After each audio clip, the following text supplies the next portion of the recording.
Olá, meus amigos. Bem-vindo mais uma vez ao canal Binei Noor Brasil e Descomplicando a Kabbalah. Eu sou Sérgio Battarelli e o tema do vídeo de hoje é a presença divina no exílio.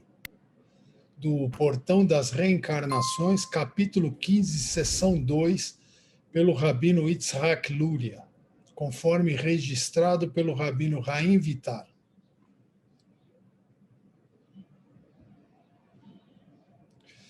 Quando o templo foi destruído, a Shekhinah foi exilada entre as Kelipot, o lado mal, porque as almas também foram exiladas entre elas, e elas não tinham capacidade de se libertar, sendo manchadas por seus pecados. Portanto, a Shekhinah, da qual é dito, o Senhor seu Deus é como um fogo consumidor, Deuteronômio 4:24. O fogo pode ser usado de maneira positiva para distribuir o negativo e o indesejado. Nesse sentido, a presença divina é como fogo, pois erradica o mal do mundo. Entrou nas Kelipot a fim de reunir as centelhas das almas dentro delas, para se separar e elevar. Isso indica o processo de 3 etapas para recuperar o bem de seu cativeiro no outro lado. Ahaná, subjugação, Havdalah, separação. Assim que a Shekhinah entra do outro lado, a intensa luz da presença, ou seja, a presença divina, subjuga automaticamente as Kelipot, Ahaná. Então, uma separação deve ser feita entre a boa centelha e as energias negativas que cercam a Havdalah, a separação. Por este processamento, a centelha está pronta para surgir e sair deste lugar, Hamtaka. A expressão máxima deste princípio, Harna Havdalah Hamtaka, virá quando Deus vier e matar o anjo da morte. Poema no final da Haggadah de Pessah, que a gente já entra em Pessah. Essa semana já inicia o Pessah. O Baal Shem Tov explica que o massacre é feito por uma faca que corta e separa algo. O nome do anjo da morte é SML, que é um nome divino, que é Samael. A última parte, que tem as iniciais S, M e L. A última parte será separada da primeira, e a divindade oculta na próxima morte será revelada e brilhará para sempre. Né? A divindade oculta na própria morte, perdão. A divindade oculta na própria morte será revelada e brilhará para sempre. Para um lugar de santidade e renove-os para a vida neste mundo, no corpo das pessoas. Este é o Sod da Shekhinah no exílio.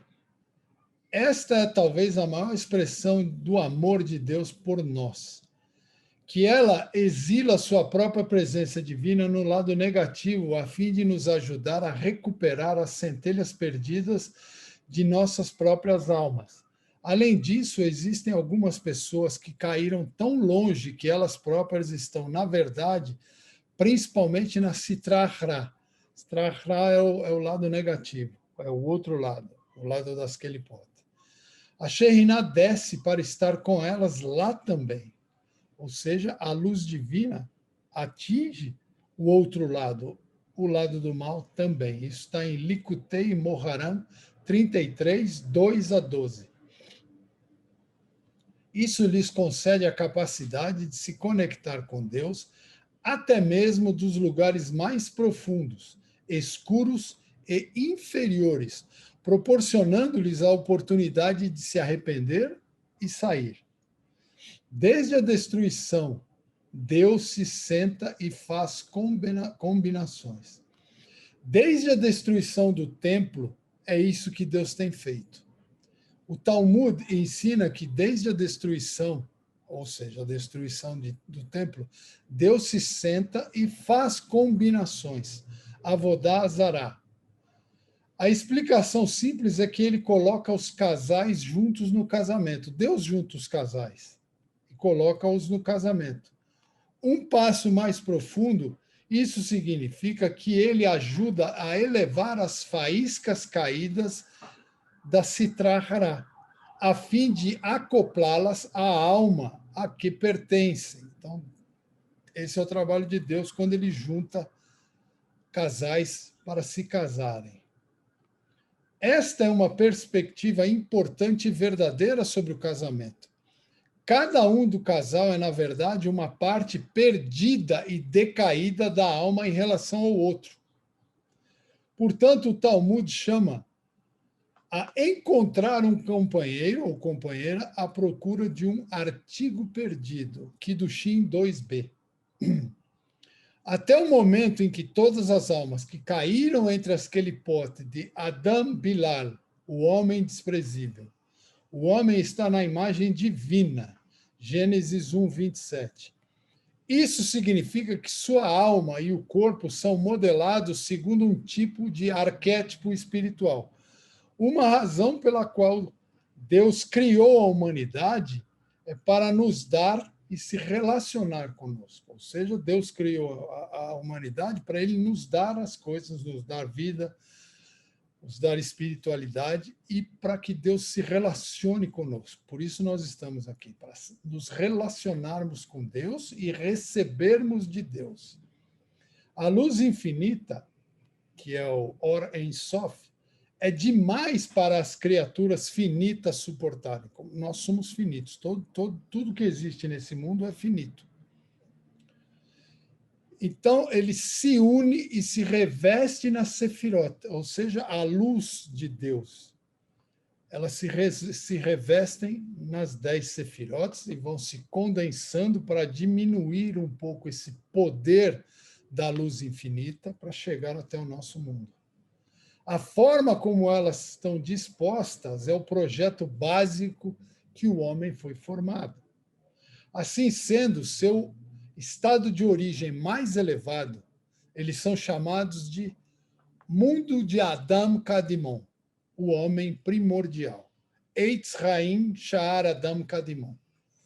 Quando Adam cometeu o pecado primordial, ele criou uma antítese. Este é o Adam Blial, que o Ari se refere aqui. Ambos são chamados de Adam.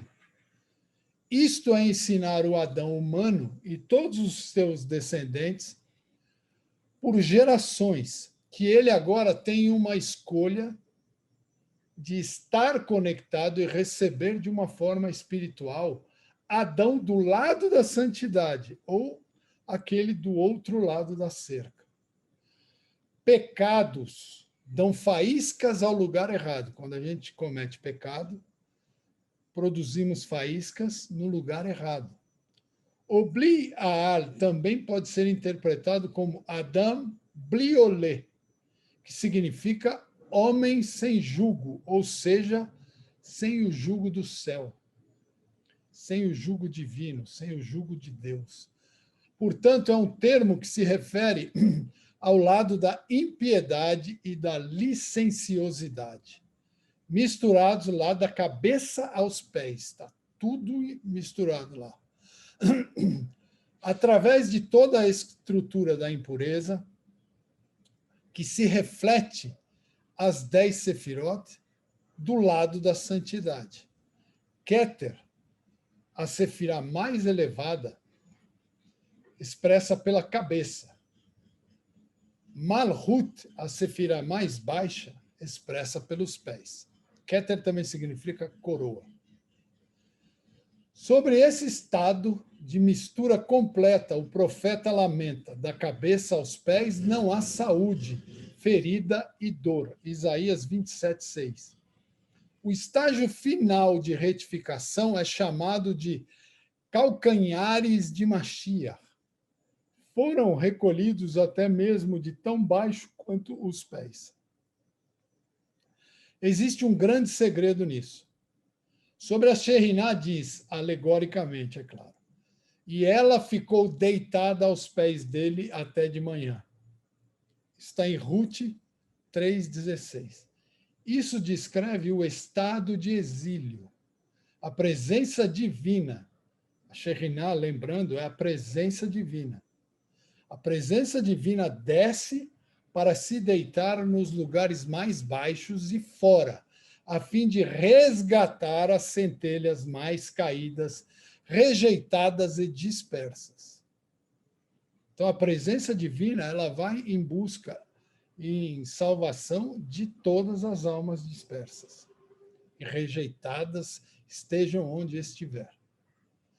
Por esta razão, o estágio final da retificação é chamado de saltos de Mashiach, Sotá.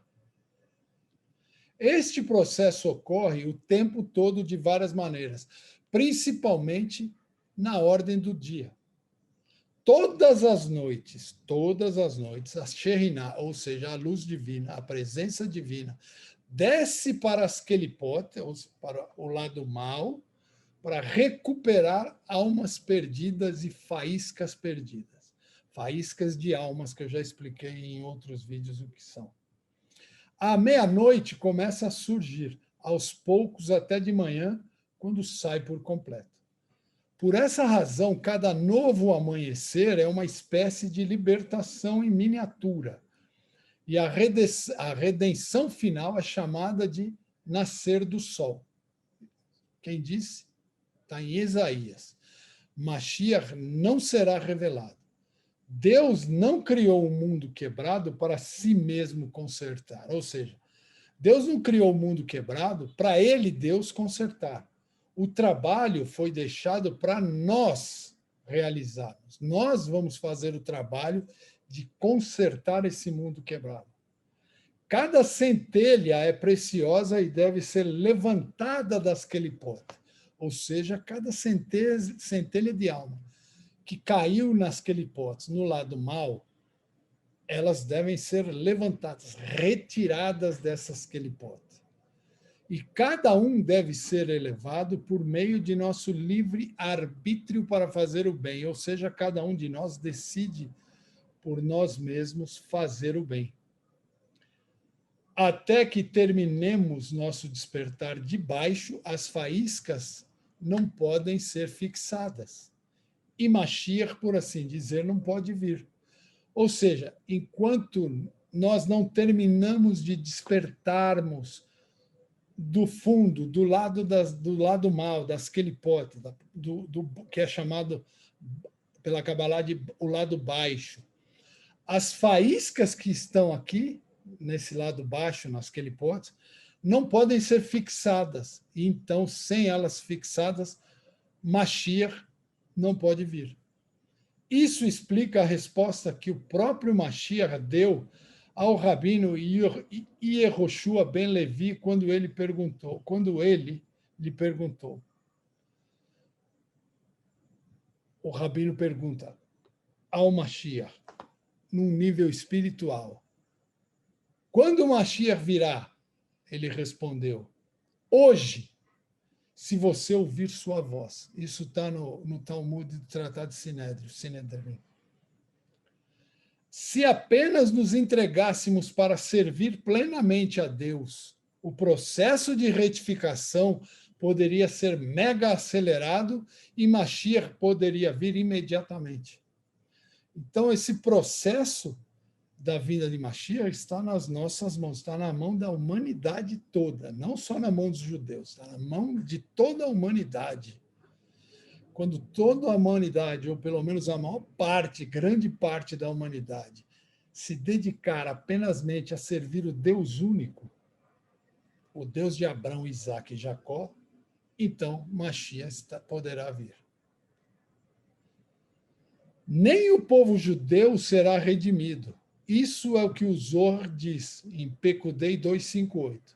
Até que os pés cheguem aos pés. O nível mais baixo de santidade está sujeito a cair. Como diz, seus pés descem até a morte. Isso está em Hagiga. Mashiach virá quando os pés caídos forem levantados até os pés, de volta ao lugar. do lado da santidade, ou seja, esses pés têm que estar de volta ao lado da santidade, onde deveriam estar.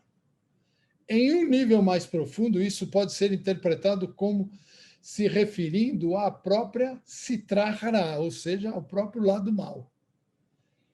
Em frente às 10 sefirot, existem 10 coroas de impureza. Isso, quem diz, é o Zohar, está no Zohar. Malhut é o mais baixo deles. Portanto, são os pés daquele pote. Malhut é a sefirá mais baixa. Então, a Malhut significa os pés daquele pote, os pés do lado mal. Por assim dizer, o próprio Deus paga ao padrinho sua conta. Isso está em Likutei Morahan 2.11. Veja também Zohar. A parábola do rei que contratou um criminoso para testar seu filho. O período messiânico, ou seja, o período de Mashiach, é uma antessala que leva à perfeição final da ressurreição. Em seguida, será cumprido o que é dito, e seu reino, e é revelado ao longo de tudo, até mesmo a Sitra Hará, está em Hagiga, e você animar todos eles, mesmo as que ele pode. Neemias 9:6. E a morte das que ele pode será engolida para sempre. Hagiga, ou seja, aí o mal deixa de existir.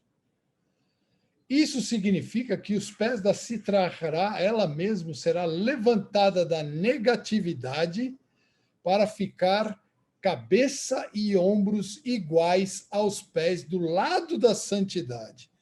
Então, o lado da maldade, o lado do mal, vai se tornar parte do lado do bem, do lado da santidade.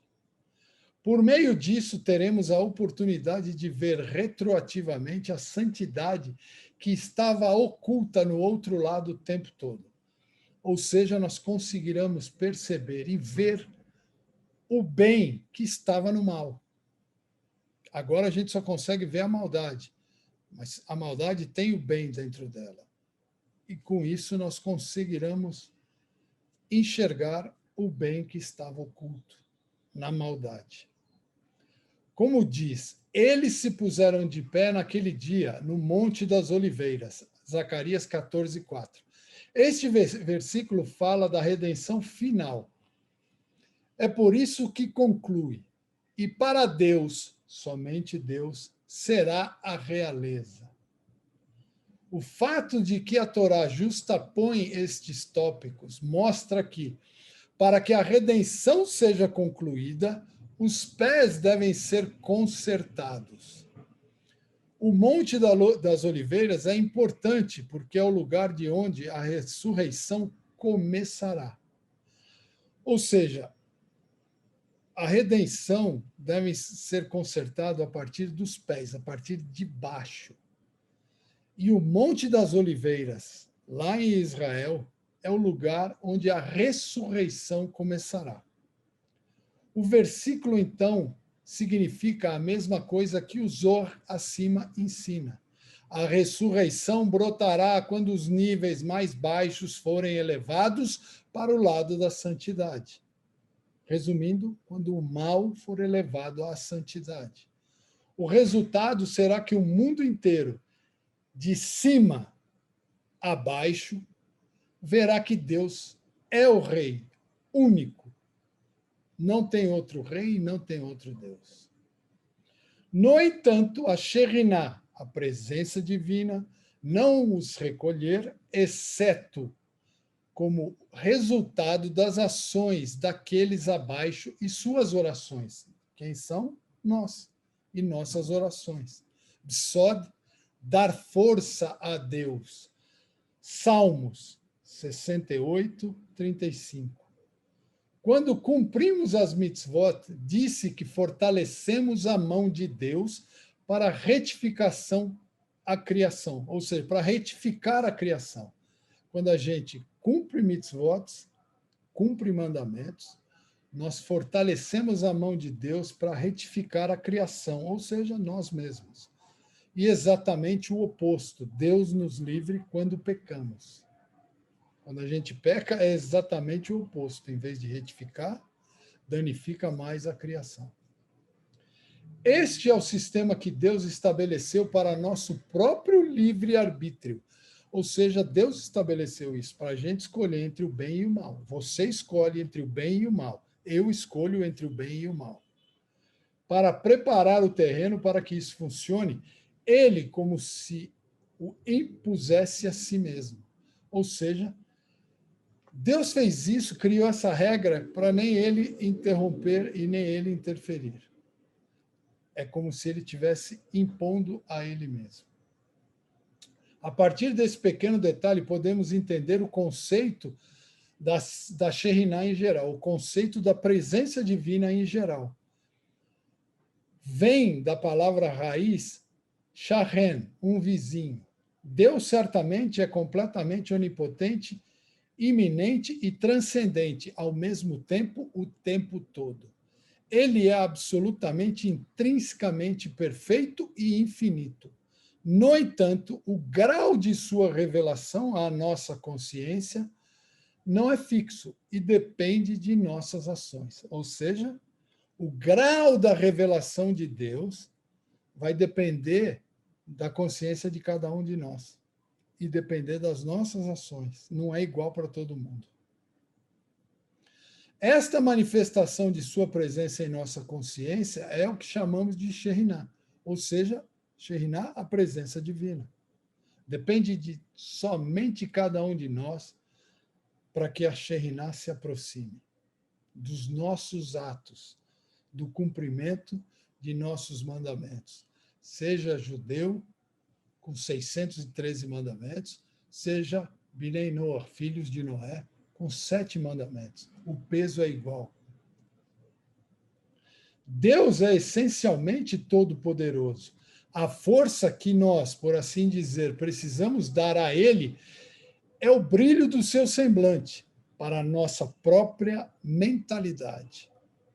Nós precisamos trabalhar para que o brilho de Deus chegue a nós. Como um ato de amor, ele deixou isso por nossa conta. Deus deixou isso por nossa conta, para que pudesse ser algo que ganhemos. Nós precisamos merecer, nós precisamos ganhar. E assim apreciemos e desfrutemos de maneira adequada. Ou seja, nós precisamos conquistar, e aí daremos valor e podemos desfrutar de maneira mais adequada essa presença divina. O vídeo de hoje se trata exatamente disso, da presença divina. De acordo com a extensão das ações daqueles abaixo, ou seja, nós, as almas podem ser retiradas. Assim, se todo o povo judeu se arrependesse, a Shekhinah seria capaz de tirar todas as outras almas de uma vez. Em outras palavras, a chegada de Mashiach poderia ser apressada, como diz, o menor se tornará 1000, e o menor uma nação poderosa. Eu sou o Senhor, em seu tempo irei apressá-lo. Isaías 60, 22. Ou seja, a nação menor, a nação judaica. O menor, uma nação poderosa, a nação judaica. E Deus diz, eu sou o Senhor. Em seu tempo, quando chegar o tempo, irei apressá-lo. Isso está em Isaías 60, 22, repetido. Se eles forem dignos, apressarei isso. Se não forem dignos, será seu tempo. Isso está dito no Talmud Tratado Sanedrim, ou Sinédrio 98a, pelo Rashi.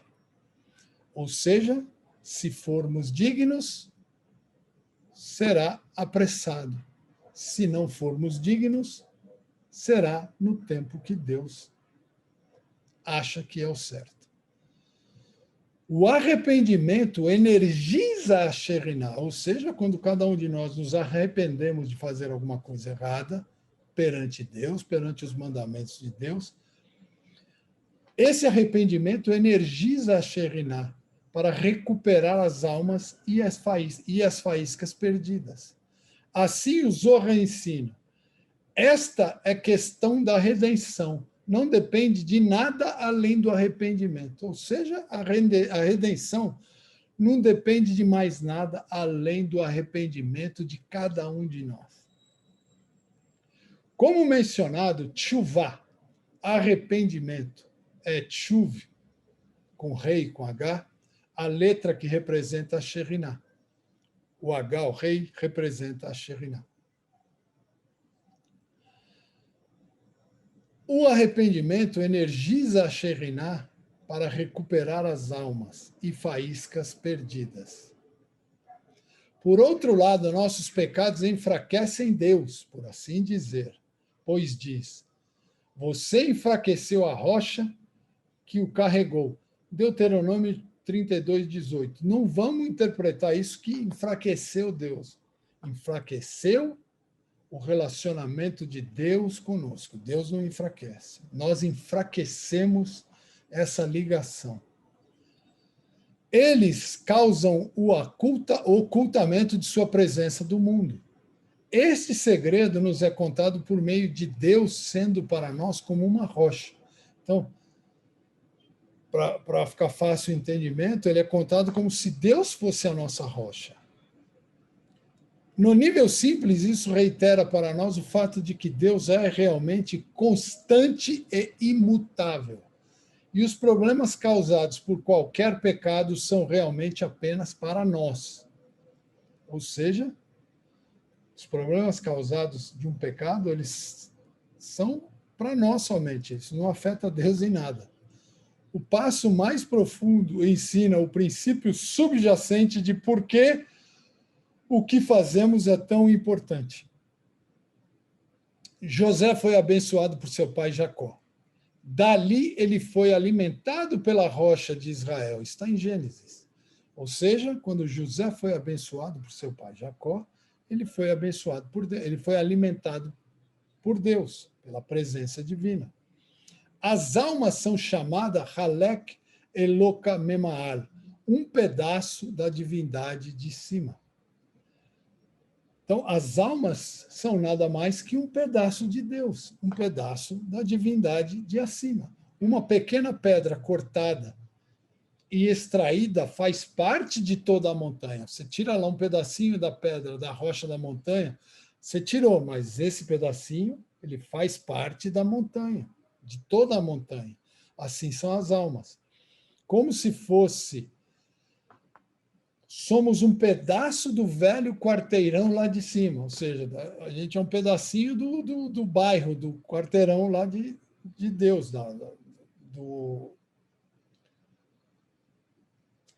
fugiu a palavra, do Éden. Assim, na fonte da alma, pai e filho são um. A palavra para rocha, mesmo, é por meio de remes, dica, um tipo de palavra composta por Av Ben, pai e filho. No estágio de pré-criação, tudo o que seria foi incluído no potencial. E como o estado da criança, incluindo na mente do pai antes da concepção. Então, é como o estado da criança incluído na mente do pai antes da concepção. Está em Tânia 1:2. Antes de ser concebida a criança, ela já é incluída na mente do Pai. Como se fosse, tudo está incluído na mente de Deus. Então, todas as almas, tudo está incluído na mente de Deus. Tudo é parte de Deus. Assim, os rabinos falam da criação como tendo surgido no pensamento divino, Menachot. Lá, a realidade se aquece em uma luz brilhante. Tudo espera para se expressar e brilhar. Depois que o real é separado do potencial, ele sai e manifesta a luz raiz, a qual estava conectado acima. O pecado faz com que o real ascenda e seja incluído novamente acima. Assim, inverte o processo de criação e destrói o mundo. Então, o pecado acaba destruindo o mundo. Isso está em Likutei Moharan 66. Para permitir que o livre-arbítrio continue, o pecador e o mundo ao seu redor parecem continuar. Se alguém tivesse olhos espirituais para ver o que realmente está acontecendo, ele veria a força vital se afastar do seu malfeitor, ou seja, do pecador. Se tivéssemos olhos espirituais, toda vez que alguém cometesse um pecado, a gente iria ver esse afastamento da força divina de quem está cometendo o pecado. Essa falta de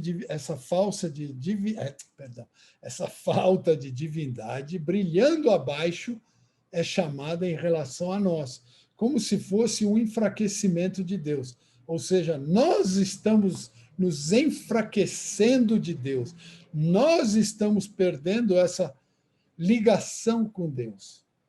Uma maneira de descrever nosso trabalho em poucas palavras é que devemos manifestar externamente essa conexão interna.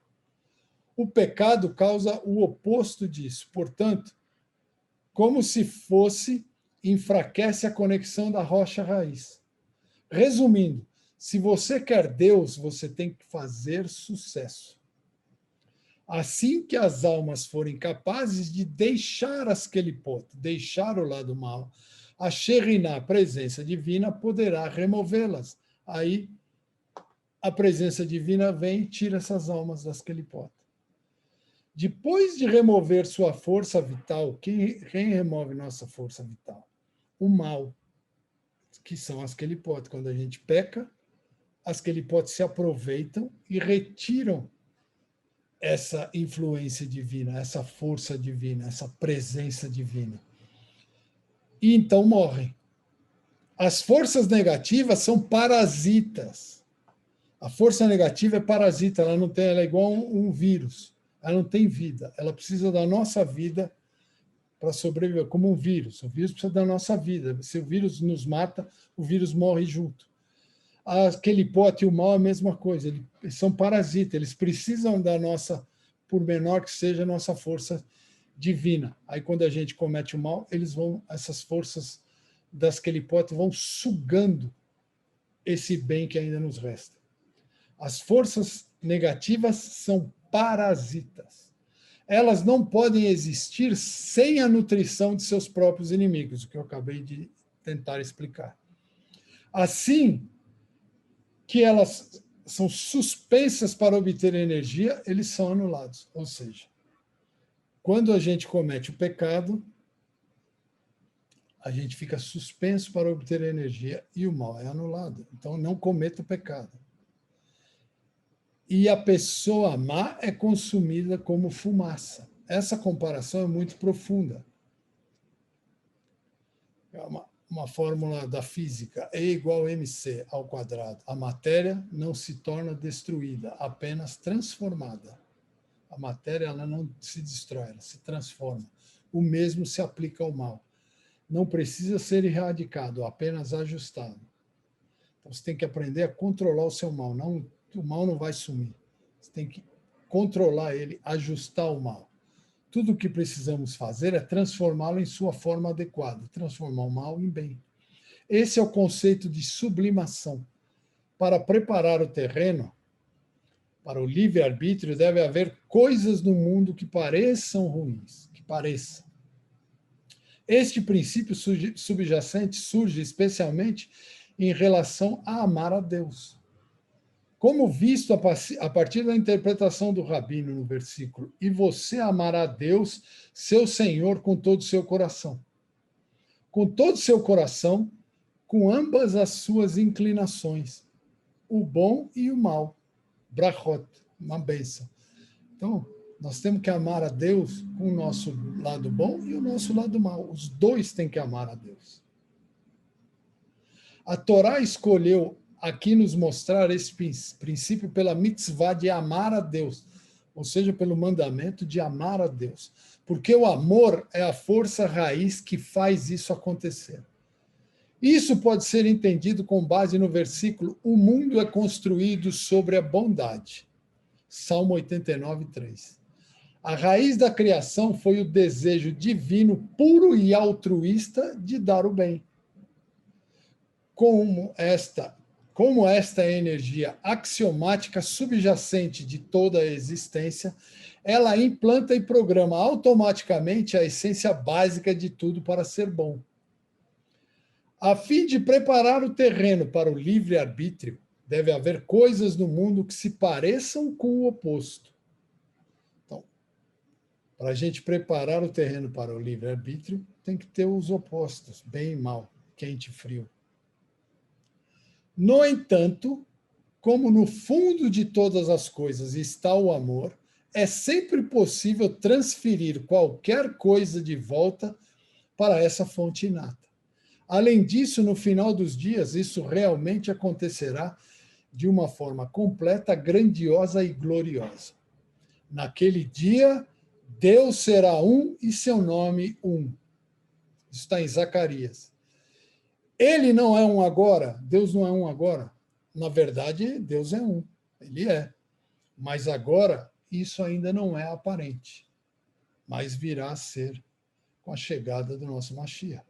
Porque agora, nas boas novas, ou seja, coisas que sentimos ser positivas, abençoamos. Ele é bom e faz o bem. Nas más notícias, coisas que percebemos como negativas, abençoamos. Ele é o juiz verdadeiro. Então, Deus sabe por que está acontecendo alguma coisa ruim para alguém ou para todo mundo, e nós abençoamos, fazemos a bênção. Quando acontece uma coisa ruim, você tem que dizer, ele é o juiz verdadeiro. Mas no futuro será sempre experiencialmente claro que tudo é para o melhor. Portanto, iremos sempre abençoar, seja para o bem, seja o mal. Sempre abençoamos. Ele é bom e faz o bem. Talmud Brahot 54a. Toda a criação assumirá completamente sua verdadeira natureza de amor e bom. Ou seja, todo mundo vai assumir a sua natureza de amor e bom. Todo mundo tem essa natureza dentro. Nisso reside o segredo de como transformar a inclinação do mal em bem. A palavra hebraica para amor é ahavá, relaciona-se com a raiz yah, dar. A natureza intrínseca da boa inclinação é dar, pelo contrário, o oposto. A pessoa tem que aprender a pegar a energia egoísta de suas tendências negativas e transformá-las em doação. Outra explicação. Fumaça é Osham. OSHN são as primeiras letras, ou seja, a sigla em hebraico, do Yom Shana Nefesh, o tempo todo, espaço, alma contínua. A capacidade do mal de se disfarçar e parecer mal vem do fato de que nossas mentes estão abaixo do tempo e do espaço. Quando algo se transforma em fumaça, ele perde seu aspecto revelado de manifestação para a alma por meio dos meios do tempo e espaço. Com isso, chega mais perto de sua raiz no propósito final, ou seja, o amor divino interior. Portanto, o Ari nos diz que os perversos serão consumidos como fumaça, para ensinar que mesmo a energia negativa acumulada por alguém durante uma vida inteira de maldade será transformada em bem. As Kelipot, que são chamadas de morte, serão engolidas em um único momento. Este é o sod do versículo: a morte será tragada para sempre. Isaías 25:8. Pois as Kelipot são chamadas de morte, serão engolidas em um único momento. Ou seja, a morte e o mal vai ser engolido de uma vez só. O alimento se torna o comedor, ou seja, o alimento se torna quem está comendo. Likutei Moharan. Ao contrário da opinião popular, não é você, é o que você come. Tem o ditado, você é o que você come, mas o certo é, o que você come se torna você. Então, você come porco, se torna um porquinho. você torna uma comida cachê, você se torna só espírito elevado. É mais ou menos isso que está tentando explicar isso aqui. Isso está em Likutei Moharan. As Kelipot serão engolidas e digeridas pelo lado da santidade, e, portanto, também se tornará boa.